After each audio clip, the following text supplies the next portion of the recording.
আসসালামু আলাইকুম, আমি Mehedi Hasan, founder of Kiban show and Kiban trade international. Basically আমার বিজনেস শুরু হয় 2018 সালের শেষের দিকে। তো তখন আমি মাত্র 25,000 টাকা নিয়ে বিজনেস স্টার্ট করি এবং তখন ফেসবুক বেস বিজনেস স্টার্ট হয়, যে ফেসবুকে একটা প্রোডাক্ট সেল করা। তো আস্তে আস্তে ওইখান থেকে আমার বিভিন্ন ধরনের প্রোডাক্ট, এটা গ্যাজেট, কিচেন আইটেম, বিভিন্ন ধরনের প্রোডাক্ট নিয়ে আসলে আমি সেল করানো স্টার্ট করি। তো যেহেতু পুঁজি অল্প, সরাসরি আমি আসলে ই কমার্সে আসতে পারি নাই। তো ধীরে ধীরে যখন আমার একটা পুঁজি হয়েছে, তখন 2021 সালের দিকে, ফার্স্টের দিকে আমি হচ্ছে যে নিশবেচ একটা ই কমার্স ওয়েবসাইট লঞ্চ করি, যেটা হচ্ছে কিবান শো নামে। তো টোটালি এটা মেন্সের ফুটওয়্যার সেকশন নিয়ে, তো একদম নিশ বেস ই কমার্স। যেহেতু আমার সব প্রোডাক্টই ছিল ইম্পোর্ট বেস, তো ইম্পোর্ট বেস ব্যবসা করতে যাই ইম্পোর্ট নিয়ে বাংলাদেশে অনেক ধরনের ঝামেলা দেখি। ঝামেলা বলতে সার্ভিস নিয়ে ঝামেলা অন্যরকম, এবং ইম্পোর্টটা নিয়ে আমার একটা ইন্টারেস্ট জাগে যে আসলে ইম্পোর্টটা কীভাবে হয়, চায়না থেকে কীভাবে প্রোডাক্ট আসে বাংলাদেশে। তো এটা দেখতে যে আমার ইন্টারেস্ট আরও বেড়ে যায়, এবং তখন আমি আরেকটা কোম্পানি ওপেন করি কিবান ট্রেড ইন্টারন্যাশনাল নামে, যেটার কাজ প্রথমে থাকে যে শুধুমাত্র ইম্পোর্ট করে দেবো চায়না থেকে মানুষকে, সেটা আমার জন্য এবং কাস্টমারের জন্য। এরপরে যখন আসলে ব্যবসা করতেছি এবং ইম্পোর্ট দুইটা বিজনেস রান করতেছিলাম, তখন একটা জরুরি একটা বিষয় চলে আসে যে ই কমার্সের কিন্তু মেইন ব্যাকবোনটা হচ্ছে কন্টেন্ট।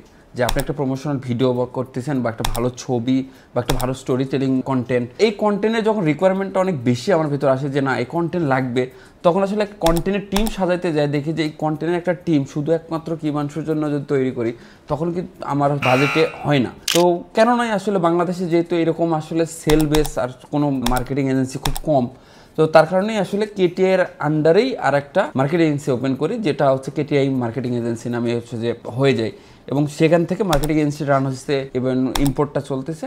এর পাশাপাশি যখন আমি আসলে শুরুর থেকে বিজনেস জয়েন করি, তখন কিছু গ্যাজেট আইটেম ইম্পোর্ট করা স্টার্ট করি, এবং তখন কিছু কিছু আমার হাত ধরে তার অনেক ছেলেপেলে বিজনেসে আসে। তো এই বিজনেসে আসার খাতিরে তাদের প্রোডাক্টের দরকার হয়, তারা কী প্রোডাক্ট সেল করবে, সেক্ষেত্রে দেখা যায় 2-1টা প্রোডাক্ট আমার কাছ থেকে পাইকারি নেয়। এভাবে আস্তে আস্তে আস্তে আস্তে অনেক একটা চেন তৈরি হয় বিজনেসের, যেই বিজনেসের চেনে আমার অনেক প্রোডাক্টই হোলসেল হয়, এবং এইখান থেকে আমার একটা হোলসেল বেস একটা কাস্টমার তৈরি হয়।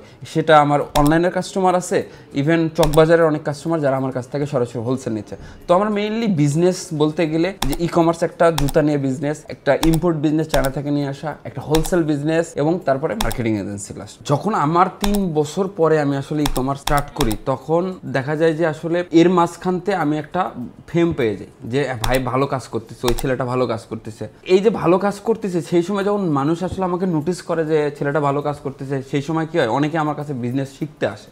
তো যেহেতু বিজনেস শিখতে আসে, এবং তারা আমার কাছে আস্তে আস্তে আস্তে করে কি বিজনেস আমার হাত ধরে কি রান করে, এবং এরকম অনেকজন আস্তে আস্তে 10 জন 15 জন করে এরকম স্টার্ট হয়েছে অলরেডি বিজনেস, এবং তারা ভালো করতেছে। তো আমি এখানে যে দেখলাম যে আমার যেটা 3 বছর সময় লাগছে, তারা 1 বছরের মধ্যে নিজেরাই কিন্তু একটা অফিস দিয়ে বসে, কেউ 10 জন এমপ্লয়ি, কেউ 20 জন এমপ্লয়ি। এইখানে যে বিষয়টা খেয়াল করার মতো যে তাদের কিন্তু আমার মতো ওই স্ট্রাগলটা করতে হয়নি, যেটা আমি অনেক 3 বছর ধরে অনেক জায়গায় যে আমাকে শিখতে হয়েছে। তারা যে কোনো প্রবলেম হইলে আমার সাথে শেয়ার করতেছে, বা কিছু আমার কাছ থেকে আগে অনেক কিছু নিয়ে যাচ্ছে যে হ্যাঁ এইরকম বিজনেসে একটা প্রবলেম আসতেছে, বা এইরকম কি করলে কি হয়। তো যার কারণে তাদের আসলে অতটা সময় লাগেনি আমার যত সময় লাগছে। তো এখান থেকে আসলে যে কমিউনিটিটা আমার সৃষ্টি হয়েছে, সেই কমিউনিটিতে আমি সেল করতেছি, প্রোডাক্ট সেল করতে পারতেছি। সেই কমিউনিটিতে আমি বিজনেস প্রবলেম সলিউশন করতেছি দ্রুত। কোনো একটা প্রবলেম আসলে আমাদের কমিউনিটিতে একটু কথা উঠলেই দেখা যায় যে ওই প্রবলেমের সলিউশনটা খুব দ্রুত হয়। তো এই দুইটা জিনিস খুবই আসলে ওইখান থেকে খুবই উপকার হয়। যেহেতু আমরা মাত্র 15-20 জনের এই কমিউনিটি থেকে এত উপকার হচ্ছে, তাহলে এখানে যদি 100, 200, 300 মানুষের কমিউনিটি হয়, তাহলে কি অনেক বেস্ট হয়। ইভেন এখনও যে আমার কাছে বিজনেস শিখতে আসে না তা না, কিন্তু আসলে 4টা বিজনেসের রান করার কারণে আসলে অতটা সময় হয়ে ওঠে না, যার কারণে আসলে বুট ক্যাম্প করা। অনেকে বিজনেসের নামে শেখে, যেমন আমি যে একজন বিজনেস রান করে তারপর আস্তে আস্তে এটাকে স্কিল ডেভেলপ করছে, এবং অনেকে আছে যে আসলে আমার মধ্যে কিছু নাই, যে বিজনেস তো করব কিন্তু আসলে আমার মধ্যে তো ওইরকম স্কিল সেট আপ নাই, এইটা নেই ওইটা নেই, যার কারণে আসলে ভয়ে বিজনেসে আসতেছে না। একটা সময় এটা অনেক সময় হয়ে যাওয়ার পর আসলে সে বিজনেসের স্বপ্নটাই আসলে দূর করে দেয়, যে বিজনেস করবোই না। দেখেন, আপনি আগের গল্প থেকে একটা জিনিসই শিখলেন, যদি বিজনেসম্যানের কাছ থেকে একটু বিজনেস শেখা যায়, তাহলে হয় কি আপনার বিজনেস জার্নিটা অনেক ইজি হয়ে যায়, প্লাস আপনার বিজনেসের সাকসেসের টাইমটা আপনার খুবই কমে আসে।